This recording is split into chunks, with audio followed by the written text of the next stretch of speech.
Well, hello and welcome everyone. Thanks for joining us today for this webinar where it's my privilege and joy to interview a long-time member of PARADOX, Steph Hinds, who's the founder and principal of Growthwise, which is a fast growth, very innovative, breaking out of the box accounting firm. And Steph has set aside some time out of her busy day, as indeed have you, to be with us today. So I'll just say hi to Steph. G'day, Steph. Hello, MC. And I'm looking forward to seeing you at Masterclass. And by the way, everyone, today we're going to have a great chat with Steph about her journey from being a startup firm to where she is now, which within certain circles within the accounting profession, Australia and globally, pretty much is whatever word you want to put on it. Steph, don't blush, but superstar, rock star, you're really smashing it out of the park in lots of ways.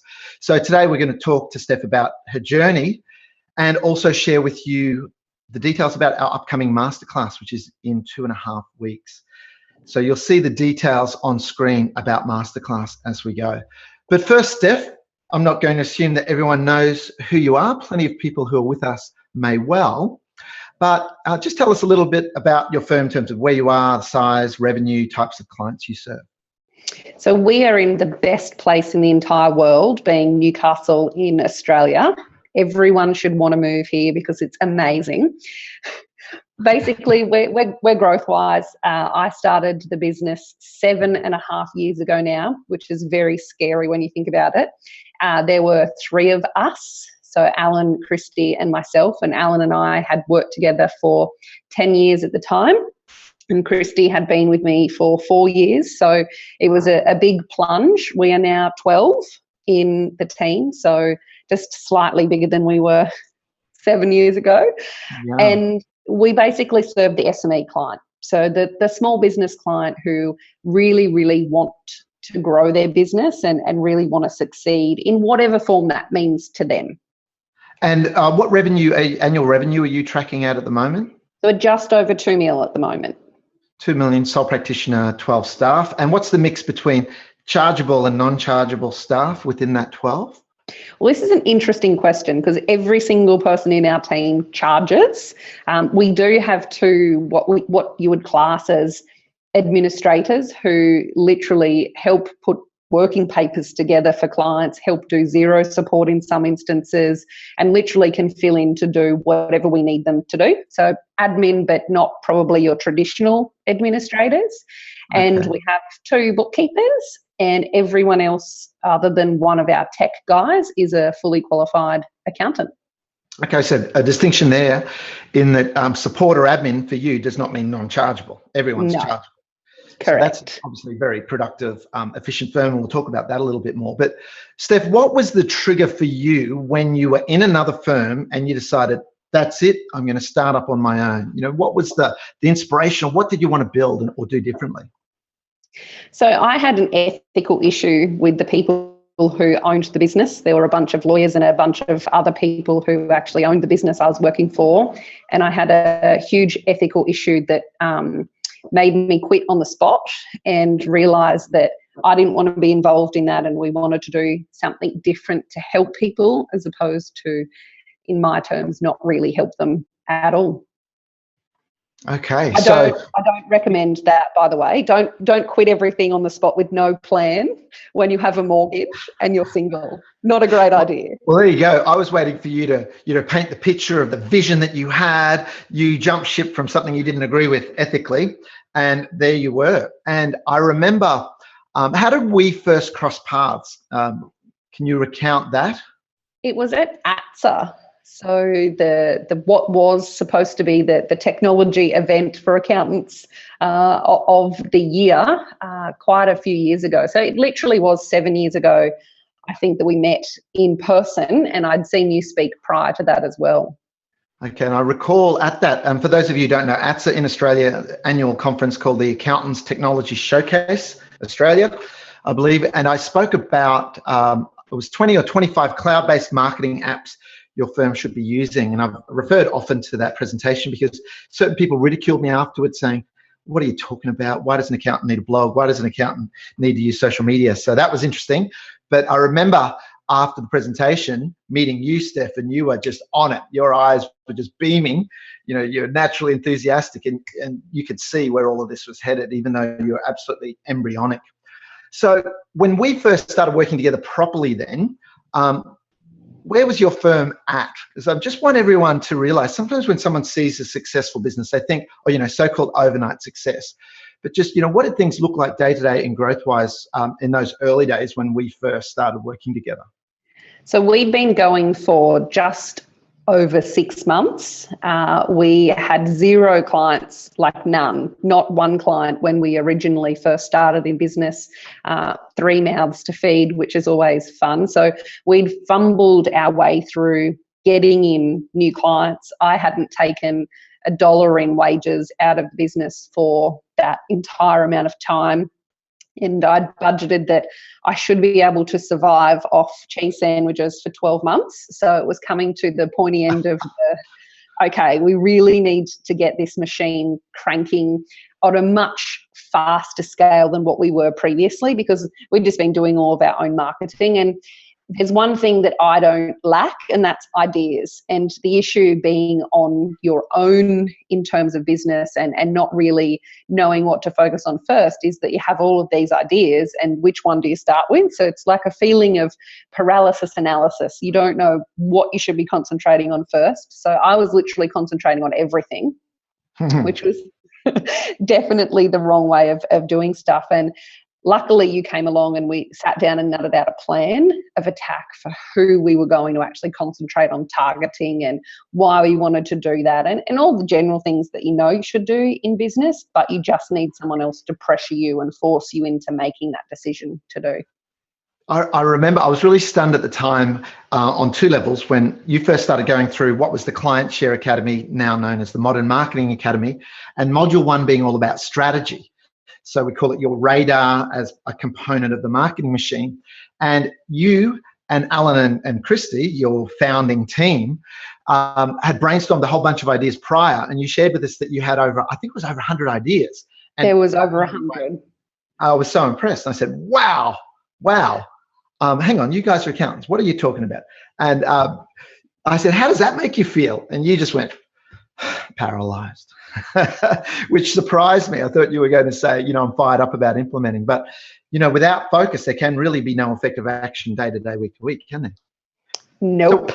So what was the turning point for you then into going from being paralysed to then feeling focused and effective with your marketing? It was just for us deciding on the industries we wanted to start with and being laser focused with the services we wanted to be able to offer to that industry. So that obviously going through that process with you of saying, okay, well, this is what we're going to do. It wasn't just that focus, it's then the accountability as well of saying, okay, this is what we've done, this is what we haven't done. It, you know, the pressure of, can I pay the mortgage? Can we actually eat? Helps because you know you have to do these things and have to get really focused. But it's that accountability, I think, that people don't realise how important that is as you're going through this process, especially as you're changing and you're implementing things at really rapid pace. Mm-hmm. And one of the things that we did by building the academy is give a structure, a step-by-step, because marketing, particularly in the accounting and business advisory sector, is always like 1 or 2 little presentations at a conference somewhere, you know, very ad hoc, no structure. I remember a well-known coach to the accounting profession ran this 1-day seminar on selling skills for accountants. And we were there, this is back in my business fitness days, we were there as a sponsor supporting the day. And I said to the team that presented the seminar, okay, you know, that was well received, what's next? And they went, what do you mean, what's next? Like, there was no what next. It was a 1-day seminar and it didn't go anywhere. So that was one of the things that twigged to me. I said, wow, there needs to be a pathway, a structure to teach accountants, not just marketing, but marketing how it applies specifically to selling the invisible, which is what professional services really is, isn't it? You're selling the invisible. People can't take it for a test drive. Correct. So, Steph, since you got that clarity and that structure in place around your marketing, what have been your growth rates year on year since then in general? So we doubled for the first 5 years of our business. We doubled every year, and it was not quite double in a couple of years, and a couple of years was more than double. So those 5 years were really fast paced. We were just literally hanging on by the kind of just hanging on in most instances. And it was fantastic. It was a great time. It was a great opportunity. We had clarity for exactly what we wanted to do. And one of the good things that we did with you up front was get all of that knowledge and structure that we could keep replicating. So once we'd nailed one of the industries that we really wanted to target, we just redid everything else for the next industry and the next industry. Yep. And when you have that base level of knowledge, understanding and structure, the rest becomes really easy. And we did all of that for the first 5 years, and we only had one mother hen, our beautiful, lovely Lynette, who again did chargeable work all the way through. And it was quite amazing to be able to have that growth rate with, at the time, there were 7 of us in the team. And for those of us listening that aren't familiar with what a mother hen might be, Steph, mother hen in your terminology is?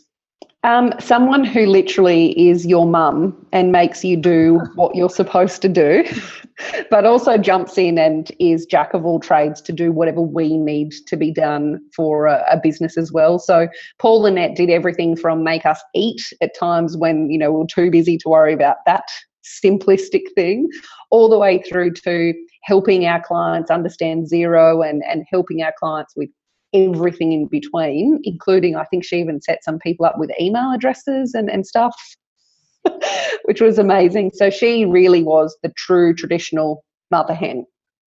I remember when you were recruiting for that position, the 3 of you at the time did a video, which I was wrapped with. I shared with a lot of people, because you might recall that very first masterclass we did in November 2010 in Caloundra.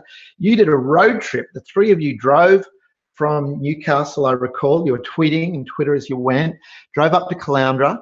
And do you recall we were doing, in the room, creating videos with, back in those days, smartphone videos weren't very good. So we were using various tools that were available. And then when I saw you using video to recruit, I thought, fantastic. You guys just take to everything like a duck to water. You don't sit on the fence and think and wonder. You just get in there and use it.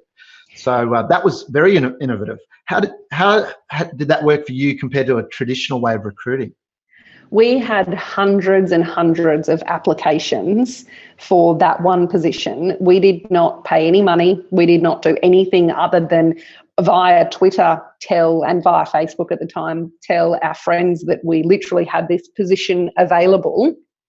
Had to do nothing else. It was amazing. We got people who videoed back with their actual, this is my resume now. So you got to see the personality, and it allowed us to just weed through, people who were not going to fit us. And you've got to remember, at that time, Alan and I had been working together for nearly 12 years, and Christy had been part of the team for 6. So we're a very, very tight-knit family who finish each other's sentences.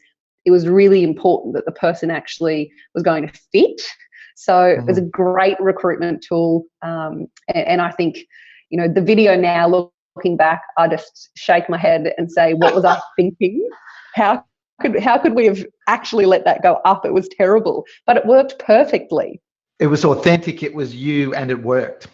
So people can't hold back and be perfectionists when they're wanting to communicate their real self. In marketing, which is part of our metaphor around DARE, it's a dialogue, not a monologue. You've got to be authentic, not fake. And a lot of people still are holding on to it must be formal and professional, which is a good recipe to stick to if you want to be like every other accounting firm out there. But that no recruiting costs would be music to plenty of people's ears listening to us live right now, I'm sure. But another thing that I think would be music to many people's ears is, can I ask, Steph, I don't know if it's changed since I last asked you, but how many dollars have you spent on traditional marketing and advertising? None. And we never, ever will. The only thing we've paid from a marketing standpoint is your education, I call it, in terms of really, really, getting to understand what we need to do. And I think that's the fundamental first thing that everyone needs to spend money on. And we've spent money on our website and our brand assets, and that's it. So we have 2 people who've ever been paid kind of from a marketing standpoint of our web developer and our designer, and PARADOX, and that's the 3 suppliers to our to our entire marketing. So to reiterate for everyone, Steph does not do outbound marketing. She doesn't reach out and spam people through LinkedIn or knock on doors or pound the pavement. People come to Steph through the power of the brand that she's built through content, but underpinning the content was strategy, and everything. It went from paralysis to focus with that strategy. And I remember, Steph, you were the first graduate of our academy, and you were always the first to submit your next actions after every module. You're the most vocal in the Q&A sessions. You've come to, I think, every masterclass so far. You're coming to the next one. But there was one you didn't come to. And I remember when that was on, I thought, oh, Steph's not coming to this masterclass. That was the one on blogging that we held in Sydney. And I thought, oh, well, she's probably across that. But you told me the other week you just went in the country. It's because you put it on when I was in America. I was devastated. Oh, there you go. So you've been to, by the time this one finishes in 2.5 weeks, you'll have been to 7 out of the 8.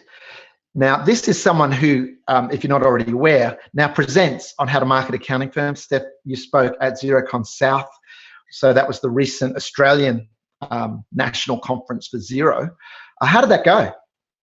It was really good. It was a very well-received session. There was lots and lots of questions on social when I got off. I think I literally spent the next 4 hours answering questions, which was fun. And I followed it up with a series of webinars just to deep dive on more of the in-depth how-to that people had from that session. So it was good. I was so rapt to see you on the program there.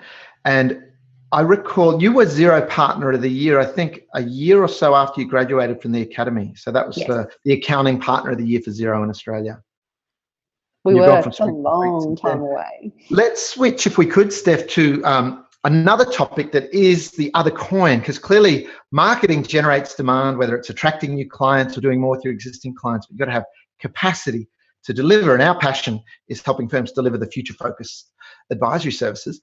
So I'd like you to share with everyone your passion for what you call, you've got a hashtag, #BanAdmin. So you're on a mission to ban what you call low-level, low-value administration work in your business through the use of technology. Share with us, how are you doing that? What's driving all that? So to start with, again, it was desperation. It was we needed to be able to do a level of work without having what I thought was the time to employ people and get them set up with all the systems and beautiful processes that they would need to do their job.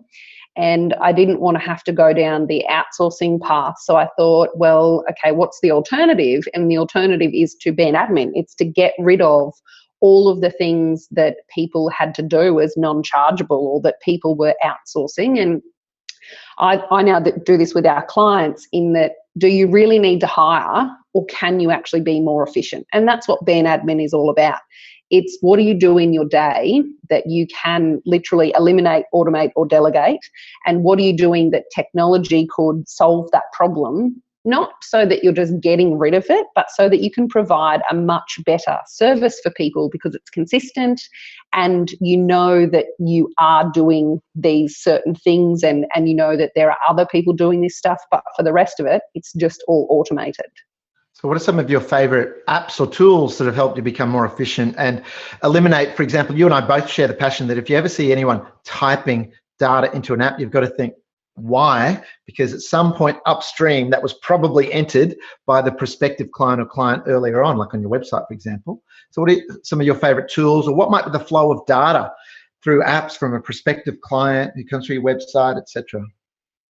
So for us, certainly now Carbon is a brilliant tool for managing our entire workflow, and people pop into Carbon as soon as they are a client. Before that, Practice Ignition is amazing and has made, I would just not even want to guess how much of a difference to our business in being able to prepare proposals, roll them over every year, get paid. I mean, we don't have to do any administration for our own internal accounting point of view because PI handles all of our proposals, it handles all of the invoicing, it handles all of the payments, and money just pops into our account every month. It's great.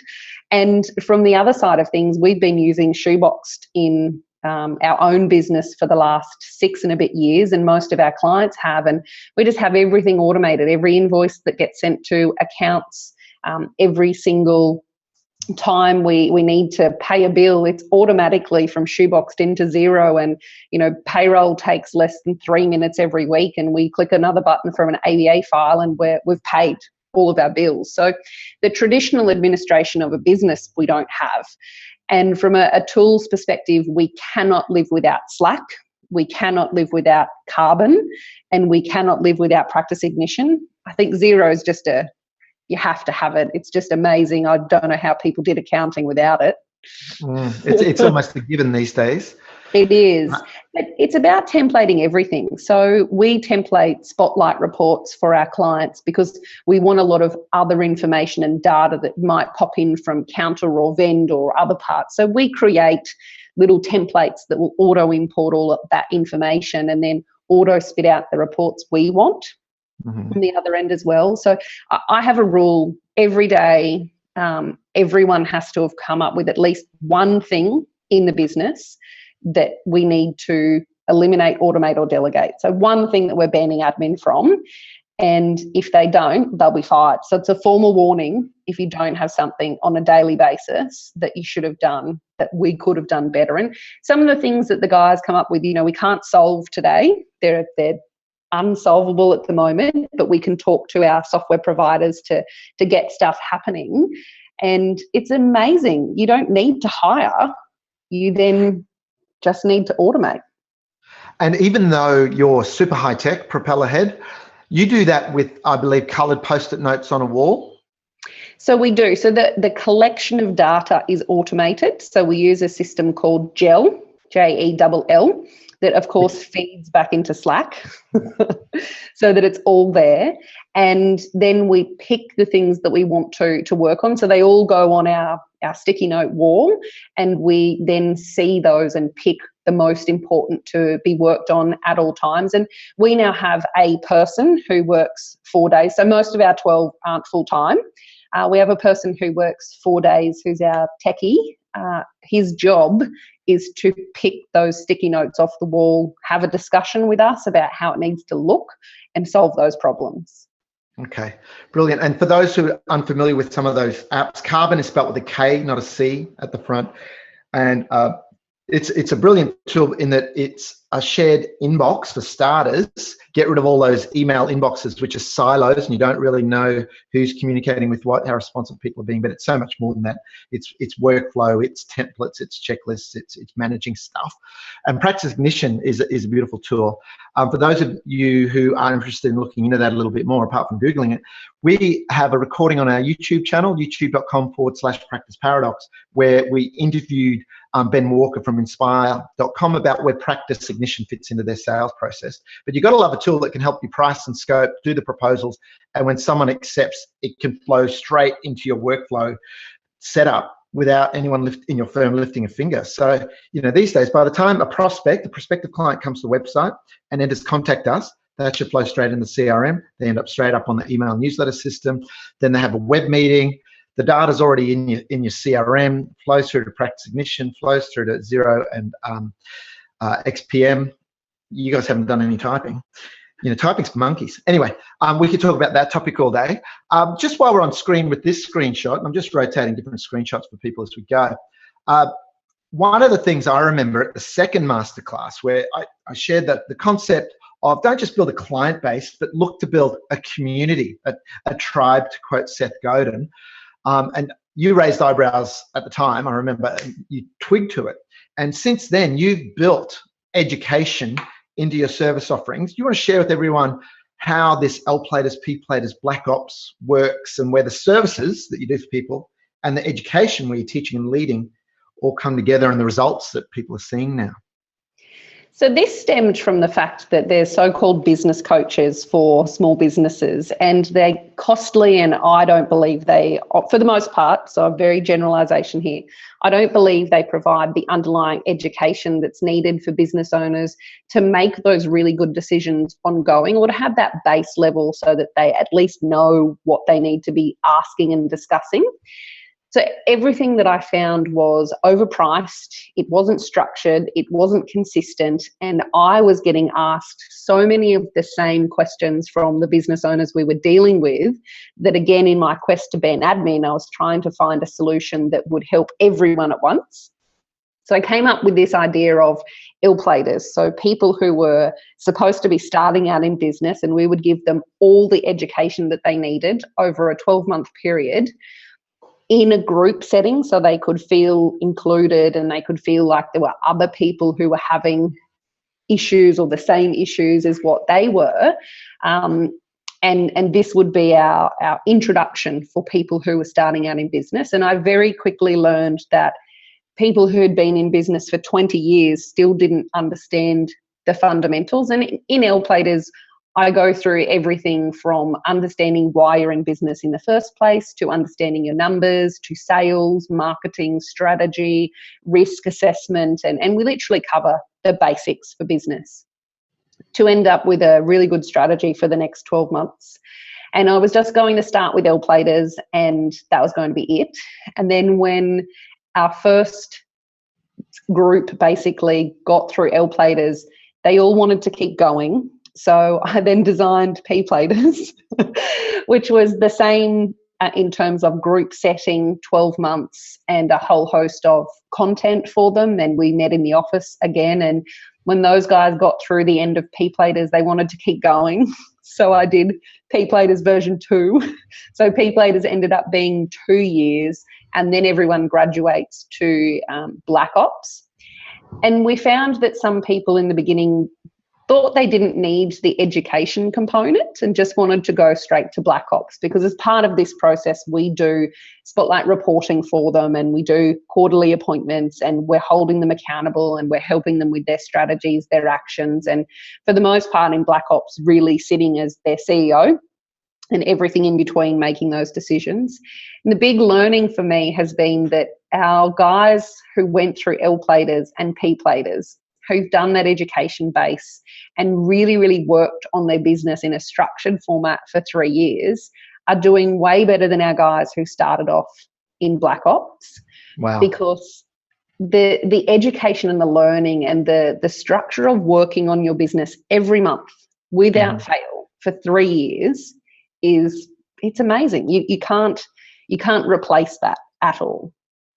And how loyal would the people who are Black Ops now, whose businesses are established and they started with you as L-Platers? And a quick aside, by the way, we've got people from multiple countries logged in live with us at the moment. Not all countries do that. Learners for L-Platers and P for provisional. So just to explain the metaphor to people in some countries, when you're learning to drive, before you're allowed to drive on your own, you have to have a big yellow display, a little placard on your bumper bar or rear window saying, L, I'm a learner, stay out of my way because I might do something unpredictable.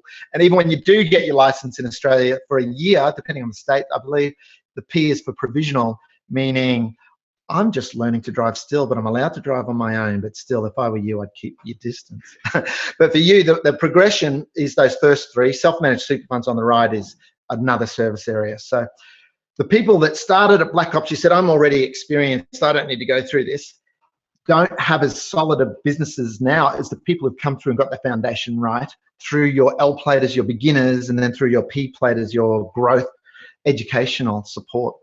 Yeah. Beautiful. And, you know, that's why we say to everyone, look, forget about marketing as a term because people tend to get paralyzed with it. Replace marketing with education. Just think, how can I educate? How can I support? How can I lead? Which, by the way, as advisors is fun for us all to share our knowledge and to lead. And you end up with clients for life. You've totally transformed their lives. And I'm sure the referral rate's pretty high on that. Now, Steph, on a different topic, social media. Which social media platforms do you use at the moment? I know things can shift over time. And which don't you bother using and why? So the easy one in terms of the normal platforms that people use, we don't use LinkedIn as part of Growthwise because LinkedIn is skewed towards professionals and we don't target them. So our base is way more in terms of the trades, the creatives, the startups, the tech side of things. And we're slowly moving into some really beautiful hospitality and retail clients, but they tend to be creative from that point of view, and they're making and creating all sorts of stuff. So we definitely don't use LinkedIn. I just don't find that it works for Growthwise. For the education or my learnings that I'm trying to share with the rest of the accounting and bookkeeping profession, I personally now will occasionally remember to use LinkedIn because for the most part, that's where the audience is. For Growthwise, we have a strategy on Facebook and Instagram, and that they are skewed towards our creative marketplace, our retails, hospitality, and those creative guys. We have a strategy for Twitter that is geared much more towards the tech crowd and the startup crowd. And we also use Snapchat, which again is for our young guys who just love the shiny new toy. And we understand if we're at that spot in using the shiny new toy as well, it pushes them, and it also gets them to see that we do play in their world and we understand what they're going through as well. Mm-hmm. So the take home for everyone there is obviously not don't use LinkedIn. The take home here is use the tools that fit your strategy, your target audience, where they are and what they use. So for plenty of people listening to us live or watching the recording of this later, LinkedIn will be valid. But that's why everything's got to start with strategy. Otherwise, people smatter their efforts across a whole range of social media platforms. And they'll also tend to put the same content across different platforms, which is okay for a beginner. But as you evolve, you'll find, speaking to everyone now, that you'll do a different flavor or tone or style of content in the different platforms. For you, Steph, how does your content differ, for example, that you post to Facebook in terms of what it's about versus, so your Facebook page versus what you might post to, say, Instagram? So Instagram is all visual. So unless I have something that's beautifully visual to share, it does not go on Instagram. So for us, Instagram it's the invoking of someone to think about something. So we have hashtag Motivation Monday, and every Monday there's a quote or a motivational piece of this is what you need to do. And that's how I talk to our clients. I literally push them a lot. That's my personality. So that fits very well in what we do and works brilliantly for Instagram because it's visual. And Instagram for us is sharing about our team, what we get up to, and also what our clients are getting up to. Whereas Facebook, I will share a lot of what our clients are doing, but I also share a lot of our content and our opinion pieces, where that doesn't really fly too much on Instagram unless there's a short, sharp takeaway from that content piece that you can post, because you can't link out from Instagram as an example. And then Twitter for us is about really engaging. So a lot of replying back to people, but then sharing stuff that we like, as well as our own internal content that we're producing as well. Okay, so the take home here, and this is a write down, everyone, is I'd like you to have an action item to note in your wiki or wherever you note this is how we run our business, in the marketing section, to list out the different social media platforms you're going to use and describe the style of content you're going to do. So certain platforms are great for case studies and stories, other are more for content curation or shorter shares, and to have that clarity will enable you to get far greater effectiveness. Now on screen here, just to continue on with the community thing, DIG is a conference that you're basically an instigator, a creator of the initial idea, and you make it happen each year. And I love what it's doing. You want to describe to everyone what DIG is and why you bother doing something like that? So for me, community is everything, and it's what allowed us to build our business. We were active in Newcastle via Twitter, which is funny, social media, where there was a whole heap of us who got together in Newcastle, and we had hashtag Newcastle coffee and hashtag deeply off the record beers. And we'll get together every single Friday as a community group and try and teach each other what was going on in our businesses and the community and what we were seeing, and just have those general conversations that you don't necessarily get to have when you're alone in business. So I wanted to be able to ensure I could always give back to Newcastle because I love where we live. I didn't want to have to move. So we came up with this idea, someone who I work closely with as well. We came up with this idea to really bring a great education base to Newcastle businesses, because we wanted to make sure we were ahead of the curve. We're going through a huge mining downturn. People had to change. They had to change rapidly businesses in Newcastle needed to export to the world, or at least the rest of Australia. Otherwise, we were going to die as a town. So we put ourselves in the mix and ring and said, let's create this event that happens every year in October, and we'll bring people from all around the world to come to Newcastle to speak, to really shake things up. And we've again to really push people out of their comfort zone.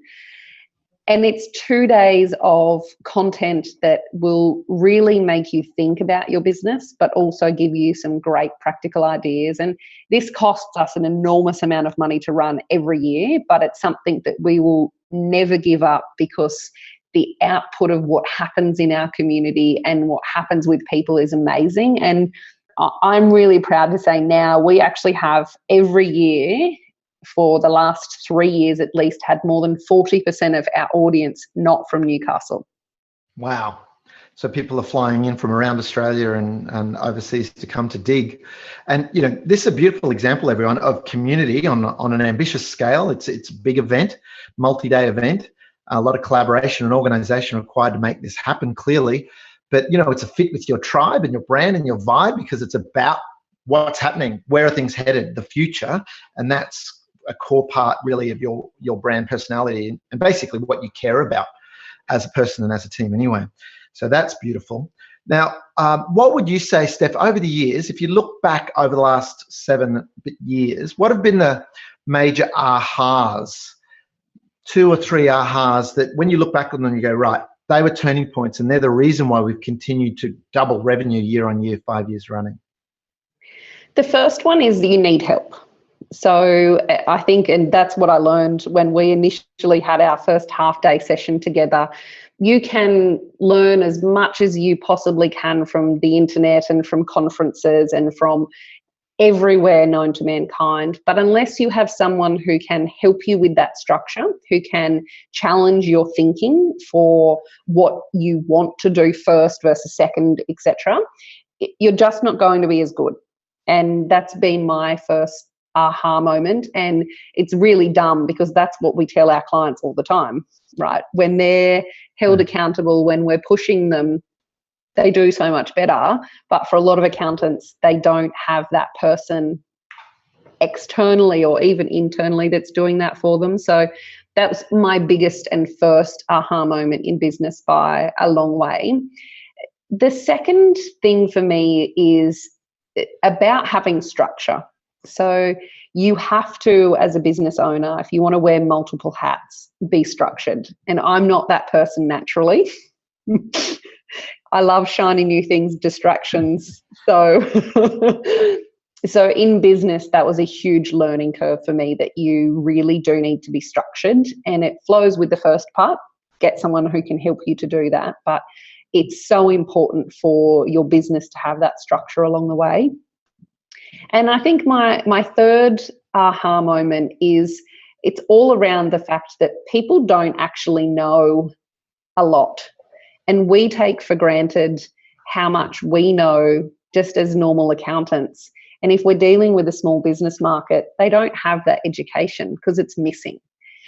And education is key for everything, because people have to learn. Things change every single day. And I don't know if I'm jumping ahead here, but you know, I go to Masterclass every year because they're 6 months or 12 months apart, right? And so much has changed in the world just in that 6 to 12 months. But so many of us in business and as accountants and everywhere else, we don't actually think that we need that education, or we don't think about it on the scale of, you know, there's CPD points that we need, so we better go learn the technical stuff, versus there's business stuff that's way more important in some instances than that technical part. And unless we have a strategy for where we're going to find it and how we're going to implement it, you know, in left behind for what's happening in the world of marketing, technology, business, selling, everything. And that for me really scares me, because I don't want to be left behind. So I think that education and implementation of that is so important.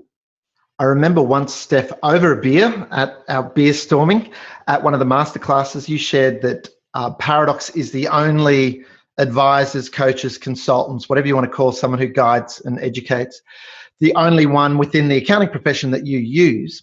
Now, I'll ask you to comment on maybe why that is, but for those who've not come to a masterclass, there might be a preconception of, oh yeah, I go to various conferences and various PD sessions. I go off to a junket on some island somewhere, or I've been through some coaching club. I've been exposed to a lot. Because we hear that. People come sometimes put us in a box like others. How would you describe the difference with everything about us in terms of what we teach, our focus, even our approach?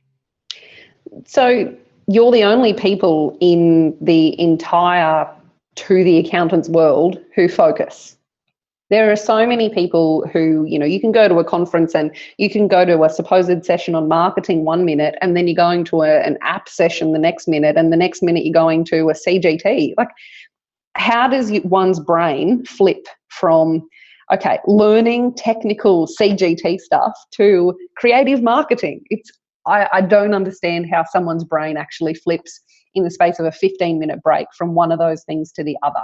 And what you've done as a business that I like is you've actually concentrated on what you're really good at.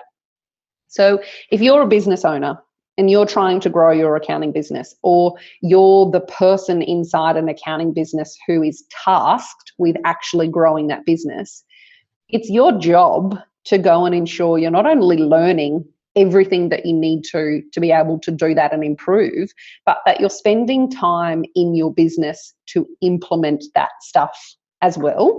And for me, that's what Masterclass does. It's 2 days of jam-packed content, but what you do is you force that implementation to start. So it's not a conference where you jam into an hour and a half stuff that you have to then go and look up for the next 5 weeks to actually understand what's going on, and no one ever does that, so it's a waste of time conference anyway. It's literally very practical. You walk away from the masterclass with stuff done, or a really, really clear action list of, next week I'm going to do this, and the week after I'm going to do this, and then the week after we're going to do that. And you don't get that. I mean, if anyone can try and prove me wrong, but I've been to a lot of accounting conferences and you do not get that. Well, just to share with everyone now, we're going to go into a question and answer session shortly. So if anyone's got any questions, send them through into chat. But I'll share with everyone what we're doing at this masterclass that Steph's coming along to, and you'll be rubbing shoulders with multiple what I'd call high-performing elite firms here. The content is new. I tend to get bored by repetition, so it's new content yet again. And what we've done is we've evolved our marketing machine model from where it was when we launched PARADOX to now the marketing machine 2.0, because as Steph said earlier, you need structure, but things change. So the outcome that you're going to have from this masterclass is you're going to leave with a 1-page plan that covers the 10 components of the marketing machine 2.0 model, which is utterly up to date with what's been happening in the world of marketing, not just marketing across the board, but how that actually applies. So you'll have a marketing plan for 2017 that is in a format that's actually useful. You know, many of us, we've done our MBAs. I've represented Australia twice in the world final of business planning competitions over in the University of Texas in Austin. And I was doing 25-page business plans with 15-page appendices, dust gatherers. So what we're going to do is you'll have a 1-page plan that will end up being a wall planner for you to go through and go, right, this is our strategy. This is how we're establishing our presence in the marketplace. This is our publishing strategies and our different channels. This is our attract, convert, automate, nurture, invite, sell, and onboard. And our approach is quite holistic in that the goal of marketing is not just to convert. Your goal of marketing is to create great long-term relationships, which is why we cover marketing, we cover selling, and we also cover that crucial segue into onboarding of clients, because it's easy to make promises, but if there's a mismatch between the promises that are made in your marketing and made in your selling that then people experience when they come on board as a client, it's all going to end pretty badly. So we'll cover using the latest technology to make sure you've got a beautiful flow and client expectations are set up for success for the longer term. we'll come back a little bit. I love what you're doing with hashtag StephQA, Steph in a moment, across social media and YouTube. You're prolific. It's just phenomenal. But what I'll do is just give people the details about the masterclass. So it's 21, 22 November. It's a Monday, Tuesday. We've experimented with a lot of formats.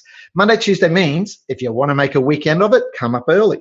If you want to fly in, fly out, compress the time, Monday, Tuesday is a great format for that. So it's in Brisbane, it's in the CBD, and it's all about a blueprint for success for next year. The pricing for it, there is early bird available. So write that down now. That is one word, no spaces, because you're going to have to enter that when you buy your tickets to get $200 off your price. So the web address to go to is practiceparadox.com.au/masterclass, and that will then go to the page for this next masterclass. So early bird will save you $200 per ticket. So that'll, depending where you're coming from, that'll cover your flight or a night's accommodation, or some of you with more expensive tastes, half a night's accommodation. So here's the model that we're going to cover. We won't go into that now, but that is the structure that you're going to have on your one-page plan. We're not just, someone once said to me over beer, I seem to mention beer a lot, but all you guys are just, copying and leveraging stuff off each other in terms of consultants to the professional. I went, no, funny you should say that. We don't. We actually think and create. So this is the model that we've created, that our one-page plan that you're going to have moving forward will be structured around. So you'll be able to see on that page what we'll cover on day one in terms of the trends, the latest trends and shifts in modern marketing.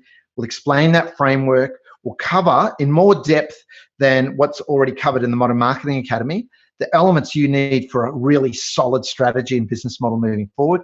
We'll have some beer storming and explore and share with each other some of the latest efficiency tools for business. There's a dinner on the first night, optional.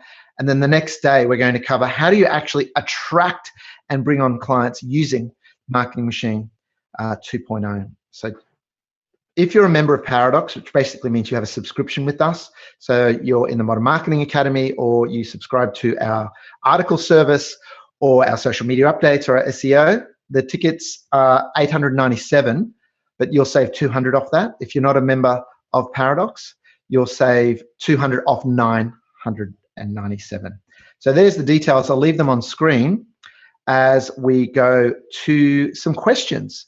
Now, Steph, first question is, what's your advice, being 7 years down the track, to someone who's just starting out and they're dipping their toe in the water with blogging and social media, they're feeling paralyzed? Know who you're targeting, because it's so much easier to create content or know what you should say or know where you should be if you know what you're trying to do and who you're targeting. So this is twofold. If you know that you are in love with tradies, as an example, then you're going to talk on social media in a certain way. You're not going to be formal. You're not going to have, big, long jargon words. And you're going to talk about things that tradies want to know about and that are impacting their industry and that will help them. So it's so much easier to create content if you know who you want to talk to. And the second thing is know what you want to get out of it. So for us, social media is not necessarily the selling tool anymore, because we're not after super growth of new clients. We still sack clients every year. We're still getting new clients every single week. But for us, it's about building out our community. So we focus a lot on social media about talking to things that our clients know about and talking to things that our clients are asking questions about and that they're engaged in. I don't care if that doesn't create brand new people in our pot, because for me, I want our clients to be sticky and I want them to want more from us and I want them to really want to improve, because that's my number one aim from social. So it's understanding what you're trying to get out of it and understanding who you want to talk to. If you've got those things down pat, content is much easier to create. Steph, here's a question from someone who's a member of our Modern Marketing Academy, because of the lingo they're using, is in terms of your conveyor belt of influence. So for anyone who doesn't understand what that means, it's multiple little touch points, little actions that people can take before they inquire and sit in front of you as a full-on lead and inquiry. So little steps people can take. Where does social media fit in to your conveyor belt, and what are some of the things that people do on your conveyor belt, Steph, in your marketing machine before they actually speak to you? So social is everywhere.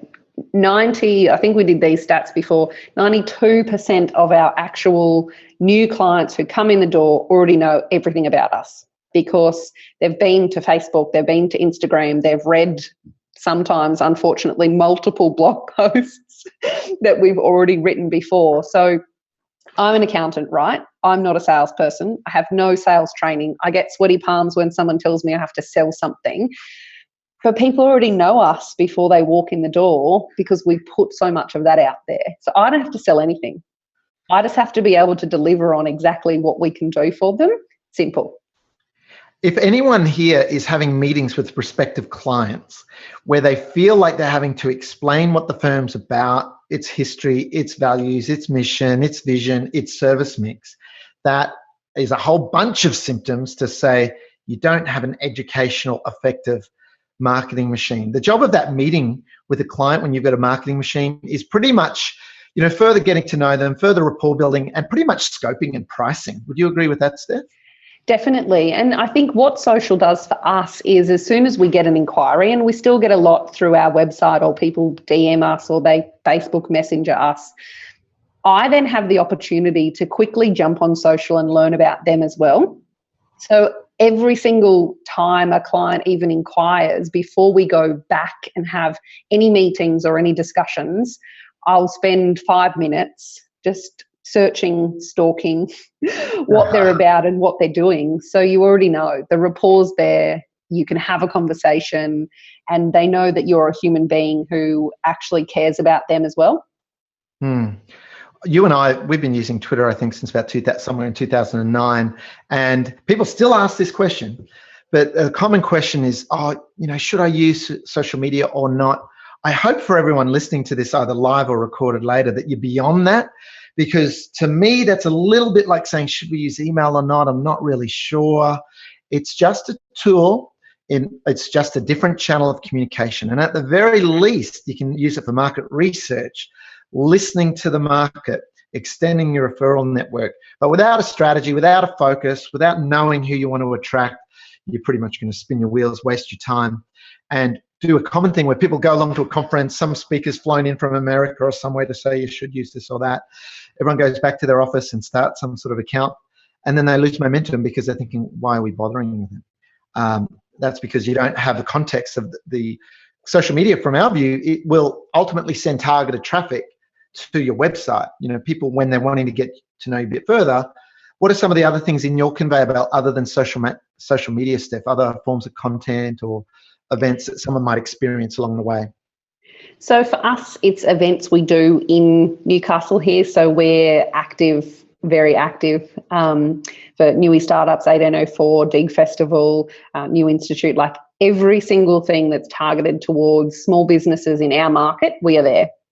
We sponsor for them, we help them set up, we create content ourselves, we get other people to do content. So that's a big part of our conveyor belt.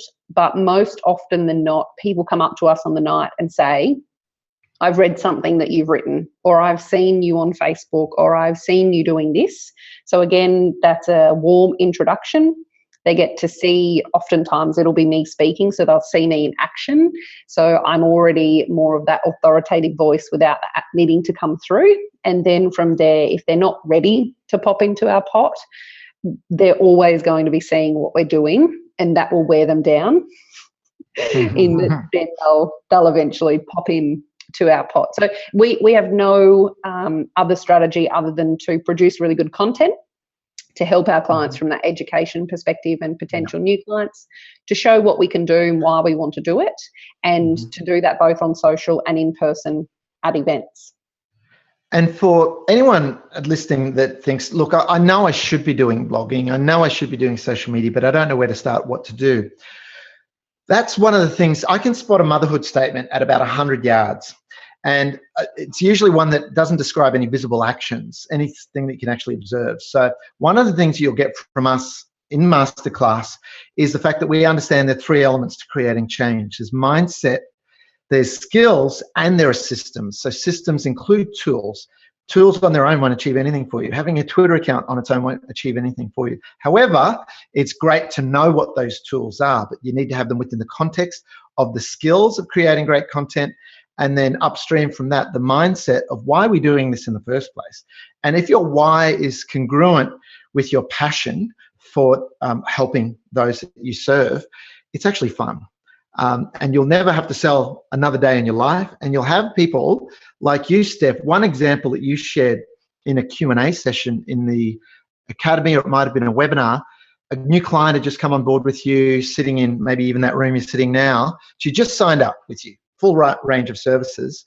And she happened to mention, oh, you've had me really thinking. You really rattled my cage when I read an article of yours that said the #1 asset for any small business is data. And I thought, what? This is what she was saying. I'm paraphrasing what you paraphrased. What's an accounting firm talking about that for? I was waiting for them to talk about cash flow or assets or something else. She said, that really stayed with me. And then you asked her, oh, how long ago did you read that? And do you remember what the answer was? She actually said to me that she had read that years ago, and I'd written that blog post years ago. And I was thinking to myself, did I really say that? That's really smart. Well done. You'll have to go and read it again. But it was years ago, and that has happened again. So I have another new client who's been a client now for a month, and she has, over the last 6 months, read every blog post I've ever written. She is watching the Steph QA videos, and they're not even for her, they're for accountants. She's gone back and found old webinars that we've done, and she literally has books full of ideas from things that we've been talking about over the last 7 years. And that client to me is perfect because she has the basics, she has the education, she knows what we're trying to achieve, she knows why those things are important. So my job is implementation with her and getting all of those things sorted. So it's really fun, but it also means I have to go back and read what I wrote 7 years ago. And just in wrapping up for everyone, how beautiful is it to deal with someone who arrives the first time you meet face to face? They feel like they know you, they like you, they of course trust you. You hit the ground running. There's no uncomfortable getting to know each other first date. So that absolutely hits the ground running. And everyone's role as an advisor, there's 3 levels of mastery for communication. The first level is to convey. And many people can't even do that.